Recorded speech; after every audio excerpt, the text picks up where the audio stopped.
Hello, I'm Dr. Gloria Horsley. And I'm her daughter, Dr. Heidi Horsley.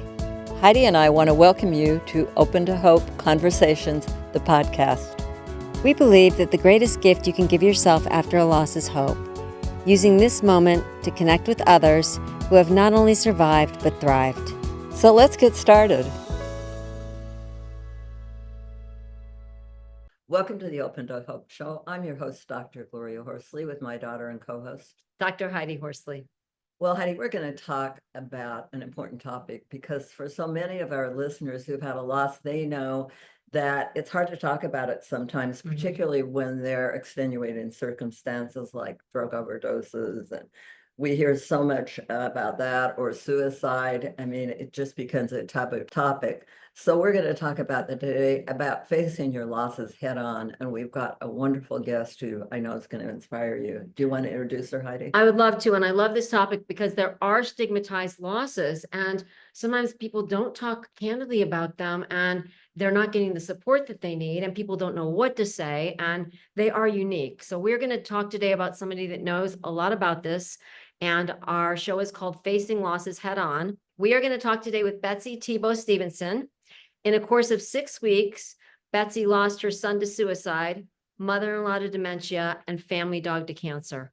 She is the author of the memoir, Blackbird, a mother's reflections on grief, loss, and life after suicide. A brutally honest, candid look at the disbelief of losing a child and the steps that she took to heal and reemerge. So welcome to our podcast, Betsy. Thank you so much for having me. It's great to have you on the show today, particularly for this topic, because it's so uncomfortable for people to even talk about grief and loss. But for heaven's sakes, to talk about suicide is just, how would you ever do that? So tell us a little bit about Charlie and your experience. Charlie is my youngest child. He was 21. 11 weeks before he died was when we learned that he was struggling with depression. He really kept it to himself for a long time, which I think a lot of people do, particularly young men. Once we learned that he was having suicidal thoughts, we were all on it. I flew to see him. He was living in Texas at college. He was in therapy. He was surrounded by people. He came home several times. He was making plans. So we really thought he was doing okay. We could tell he was fighting it, but that he seemed all right. And what he told us was he was all right. But depression is sneaky. And I think he literally woke up one day and he felt helpless, and he died. He hung himself. And we were shocked, my husband and his sisters, 2 other daughters. But we realized immediately as we came together as a family with this terrible grief, and you can't think, it's not a great time to make decisions, hours after you've lost someone under any circumstance. But somehow, I knew that people would have questions, whether I wanted to answer them or not. That it's natural and it's human nature to try and understand what takes someone who's bright and vibrant and has their whole life ahead of them. What takes them out of this world? People want to know. And so I viewed our decision to be forthcoming about cause of death as a way to release our family of the burden of ducking and hiding and pretending. The grief is heavy enough.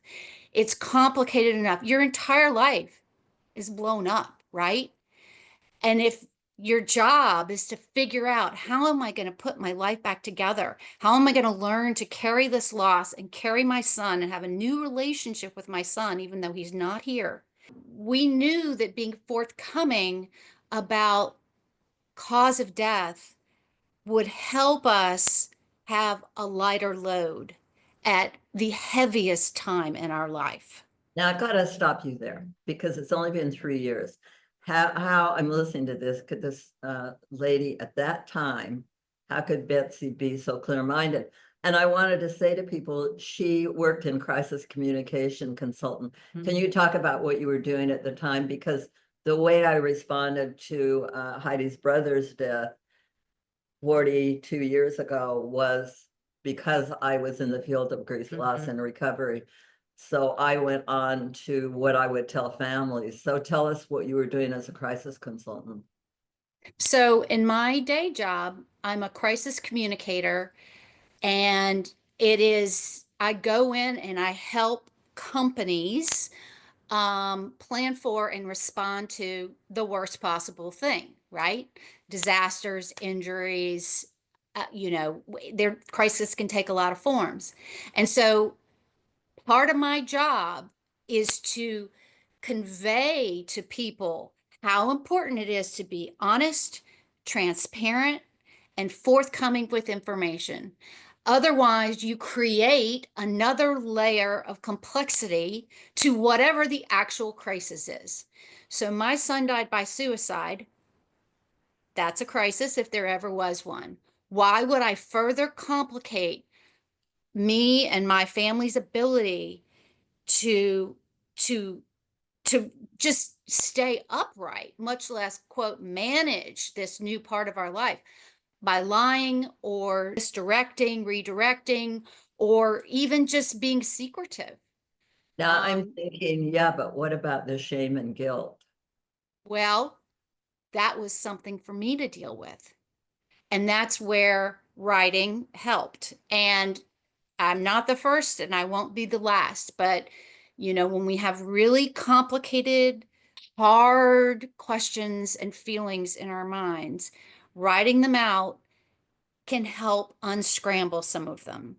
And so the process of taking the hardest possible questions a mother can ask after her son has died of suicide and trying to write them out on paper helped me face those questions, face those. Give us some of those questions that were most poignant for you and most important on your mind. Well, as a griever, I was really, so my son dies by suicide. And the first thing that I think is, well, I wasn't a very good mother, because a mother's first job is to protect her children. And I knew he was sick and I was working hard, but I couldn't protect him. My brother was 17 and he died with my cousin in a car accident. And it was a very traumatic accident. And she called me, Betsy. And as a bereaved sibling, this was weird to me. She called me and apologized for not protecting him. And I was like, what are you talking about? Like, you weren't even there. Right. But it's like, but that's my job, is to keep him alive. And I didn't do my job, which was very puzzling to me because I wasn't a parent at that point. And I didn't understand. Yeah. So it's a universal question, no matter the loss. It is. I mean, my cousin's daughter got cancer and she oh, I should have caught it earlier. You know, I mean, as a parent, there's a lot of self-blame, because if we can't take care of this child, then we can't take care of our other children. We need to be able to be in control. That was why I took my grief head on, is I've got 2 other children. I need to be as whole as possible as I can. Because, and then, I had this guilt and shame from not protecting my son from himself. And then I wasn't mad at him. I didn't bargain. I was not in denial. So I was like, oh, 5 stages of grief. I'm not hitting any of them. I can't even grieve correctly. I can't mother correctly. I can't grieve correctly. And in addition to the writing, I did a lot of reading, and I did learn that there is no prescription. There is no step-by-step. There's no formula for people to follow when they're grieving. And that opened me up to just accept and face every day with whatever I was feeling at the time. And what are your thoughts on the siblings? I think they were able to focus on the most fundamental part, which is they miss him. Mm-hmm. And they, like all of us, we miss who we were when we were 5 and now we're 4. But I did learn that each of the 4 of us who were left behind have very different ways that we needed to express our grief and manage our grief. One daughter was really busy all the time. Another was very still and quiet and reflective. We all, my husband kind of needed to pretend like everything was normal on the outside. And then when he came home, he would fall apart. And I didn't leave the house. What we did was we respected that each of us had our own grief journey and that there was no one right way. And we did learn from each other, you know?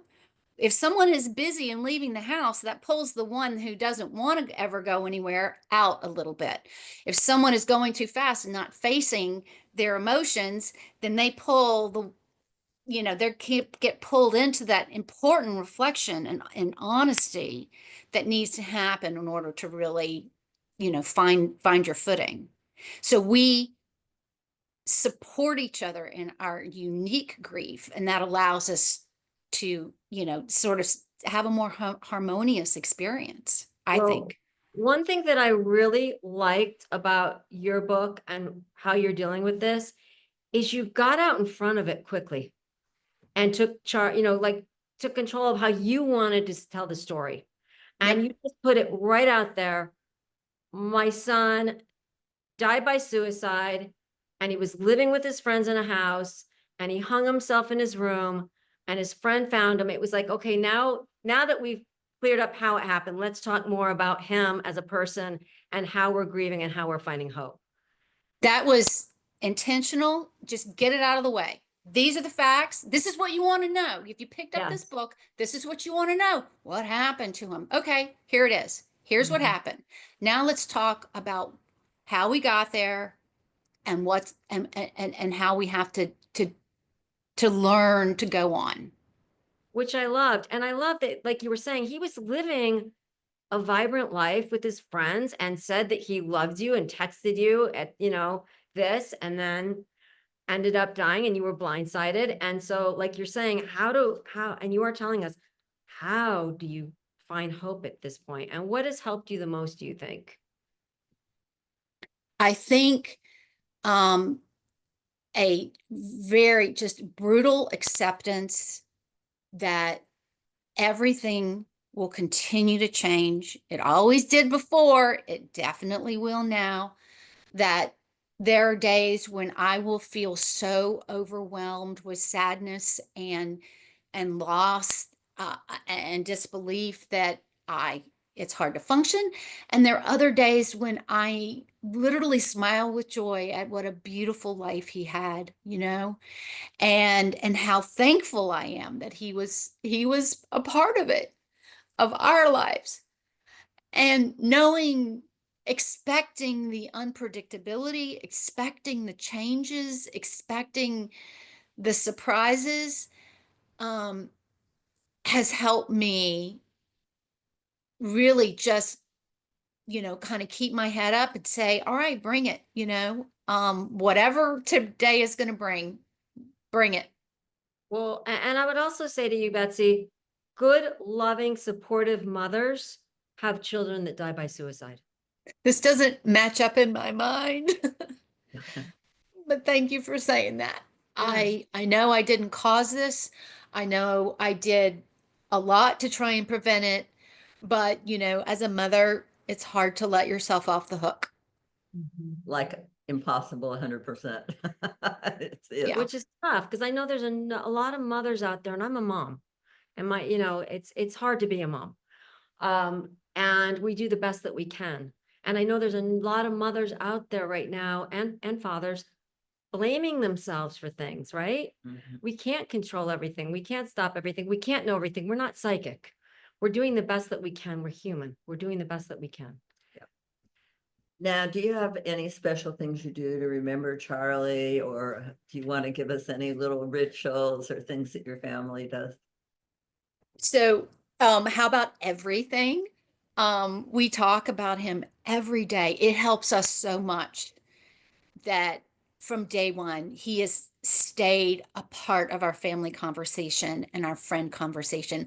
I went to a party on Saturday and I wore Charlie's cowboy hat. And every person who's, commented on the hat, they're like, "Oh, nice hat." I'm like, "It's Charlie's." Like, I want him to be with me wherever I am. And that has helped so much. And then as a family, we see him everywhere. I know this is very common and very soothing for grievers, birds and rainbows and, Yeah, signs that, sunsets. um, Yes, I think it's a beautiful thing. And yet we blame him for things, when the Wi-Fi goes out. "Hey, Charlie, why are you messing with the Wi-Fi?" And, when I'm stuck in traffic, I'll say, "Charlie, can you do something about this?" I mean, it it helps. It's not a topic to be avoided for us. And he comes to us through in conversations. His friends text us all the time. They tell us stories. We I love love when people it. talk about him. That's fun. And I love his pictures. He was such a larger than life kid. He was Yeah. living a vibrant life as a college student Yeah. with friends and went out that night with friends. It and hit fast. If it hits fast. So how can people get your book? How can they get in touch with you? I have a website, blackbirdbetsy.com. The book is available wherever you order books online. So Amazon, Barnes & Noble, bookshop.org. You can also buy it through my website. And if you go to a brick and mortar bookstore, you can certainly, if they don't have it, you can order it from them and they can provide it for you. Well, Betsy, I just want to say before we close this show, you're an amazing woman and everything you're doing in Charlie's memory. And I think in the end, we all have to remember it's not how people died, it's how they lived. Mhm. That's important and who they are for us. Mhm. So thank you Yes. for being on this show today. Thank you so much for having me. Thank you so much, Betsy, and thank you for the work that you're doing to raise awareness for the stigma of suicide loss.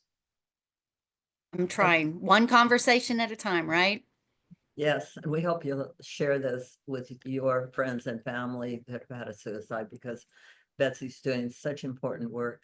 And Heidi and I want to thank everybody for joining us on the show today. And we always want to remind you that if you've lost hope, Please lean on ours and on Betsy's until you found your own. and God bless. I'm Dr. Heidi Horsley. You have been listening to Open to Hope, the podcast. You can follow Open to Hope on Facebook, Instagram, and Twitter. To learn more, visit us at opentohope.com and go to Apple Podcasts to subscribe. I'm Dr. Gloria Horsley. Join us again next week for another Open to Hope conversation, where we invite you to lean on our hope until you find your own.